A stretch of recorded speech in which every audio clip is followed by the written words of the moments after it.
The left hates Milo and are accusing him of being a bigot and a white supremacist. They're trying their hardest to paint this picture of him because he openly criticizes third wave feminism, Islam, social justice warriors, and political correctness.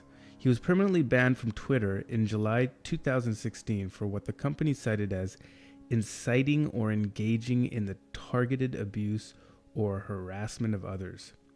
My first question to the left is, what is so bad about criticizing third wave feminism, Islam, social justice warriors, or political correctness? Surely if you have an idea, ideology, a business plan, or a thesis, you should welcome criticism in order to prove that it is bulletproof. And if there are weak spots in your ideology, then you should want to fix them or ditch it entirely. Surely we all know cases where purveyors of the above ideologies have crossed the line. Is it wrong to talk about those cases? Should it be considered hate speech? For example, feminism. Milo likes to discuss and bring up facts about how there is no wage gap. He also likes to discredit the notion that fathers are not needed. He also likes to discredit the notion that North American women are oppressed, the notion that women suffer more from domestic abuse than men, and he also likes to discredit the notion that 1 in 5 women on North American college campuses are sexually assaulted.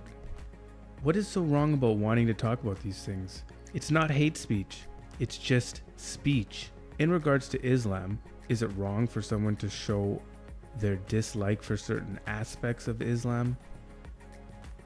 Is it wrong to want to talk about women's rights, gay rights, or punishments for apostasy in Islam? Now, the last two things people are clutching their precious pearls about are social justice warriors and political correctness, which are actually two sides of the same coin. Social justice warriors, commonly abbreviated as SJW, is a pejorative term for an individual promoting socially progressive views, including feminism, civil rights, multiculturalism, and identity politics. Political correctness is the avoidance of forms of expression or action that are perceived to exclude, marginalize, or insult groups of people who are socially disadvantaged or discriminated against. Social justice warriors have a frame of mind built on a bedrock of political correctness. No one can be insulted. No one should talk about the bad things or aspect of any group.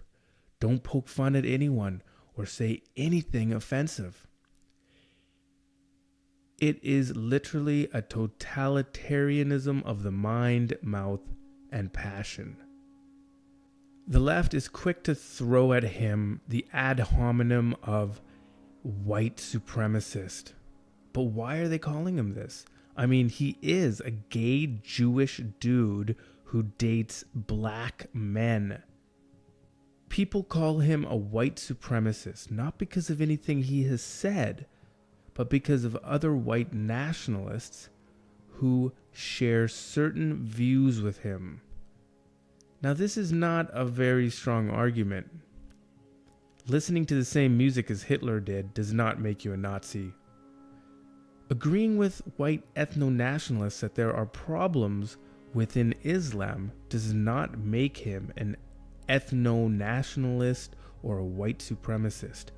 It just makes him somebody who also likes to talk about the problems within Islam. The Twitter incident in 2016. So first, as an exercise in shitposting, he changed his profile to describe himself as BuzzFeed's social justice editor.